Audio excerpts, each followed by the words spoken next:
So, today we are going to study the chapter Employment. In order to study this chapter, we need to understand some basic concepts like who is a worker. So, worker is basically an individual who is engaged in the process of value addition, contributes to national income. Worker वो individual है जो value addition के process में लगा हुआ है, या worker वो इंडिविजुअल है जो प्रोडक्शन एक्टिविटी में लगा हुआ है. हम कुछ भी बोल सकते हैं दोनों में से, क्योंकि प्रोडक्शन एक्टिविटी जब कोई करता है तो वो अल्टीमेटली वैल्यू एडिशन में कंट्रीब्यूट कर रहा होता है. So we can say worker is an individual who is engaged in value addition और who is engaged in production activity. क्योंकि जब आप प्रोडक्शन एक्टिविटी करोगे तो आप वैल्यू एडिशन कर रहे हो इकोनॉमी में, और जब आप वैल्यू एडिशन कर रहे हो तो आप टोटल नेशनल इनकम में कंट्रीब्यूशन दे रहे हो. सो वर्कर वह इंडिविजुअल है जो या तो वैल्यू एडिशन में लगा हुआ है या प्रोडक्शन एक्टिविटी में लगा हुआ है और फाइनली नेशनल इनकम में कंट्रीब्यूट कर रहा है. So this is the simple definition. We cannot say worker is an individual who is engaged in economic activity. Worker is not engaged in economic activity because economic activity involves both production and consumption. Economic activity क्या होती है? या तो production हो सकता है, consumption हो सकता है, या इन्वेस्टमेंट हो सकता है. तो एक वर्कर कंजम्पशन नहीं करता. जब वो कंजम्पशन करेगा तो एक कंज्यूमर होगा, एक वर्कर नहीं होगा. So worker is only one who is engaged in production activity. And सारी प्रोडक्शन एक्टिविटीज़ इकोनॉमिक एक्टिविटी होती हैं, लेकिन सारी इकोनॉमिक एक्टिविटी ज़रूरी नहीं प्रोडक्शन एक्टिविटी हो. वो कंजम्पशन एक्टिविटी भी हो सकती हैं, वो इन्वेस्टमेंट एक्टिविटी भी हो सकती हैं. तो प्रोडक्शन एक्टिविटी तो इकोनॉमिक एक्टिविटी का एक छोटा सा हिस्सा है. इकोनॉमिक एक्टिविटी एक ब्रॉडर कॉन्सेप्ट है. तो एम्प्लॉयमेंट, एक वर्कर वो होता है जो प्रोडक्शन एक्टिविटी में लगा रहता है, ना कि इकोनॉमिक एक्टिविटी में. अब workers, there are two types of workers. One, there are some self-employed workers or the hired workers.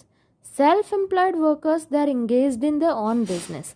उनका खुद का बिजनेस होता है और वो प्रॉफिट अर्न करते हैं. रिवॉर्ड के रूप में इन्हें सैलरी नहीं मिलती, इन्हें वेजेस नहीं मिलते, इन्हें सोशल सिक्योरिटी और ये सब नहीं मिलता.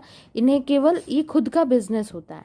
जैसे एक फार्मर, उसका खुद का फील्ड है, what ever he earns it is his profit.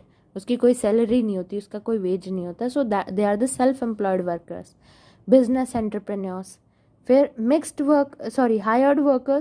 Hired workers वो होते हैं who are hired by somebody else, right. कोई एम्प्लॉयर उन्हें हायर करता है और बदले में उन्हें सैलरी या वेजेस दी जाती है. तो इन्हें रिवॉर्ड मिलता है in the form of wages, salaries और kind. Wages, they are basically given to unskilled workers. Salaries, they are given to skilled workers. And kind, it is basically the perks and privileges that are given to the workers, right? So teacher is a hired worker. Construction workers, they are hired workers. Now hired workers को भी हम casual workers और regular workers में divide कर सकते हैं. Casual workers daily wagers होते हैं, हर दिन ये काम करते हैं, उसी दिन का उन्हें उसी दिन सैलरी मिल जाती है, वेजेस मिल जाते हैं. सो ये डेली वेजर्स होते हैं and they are not hired regularly by the employers.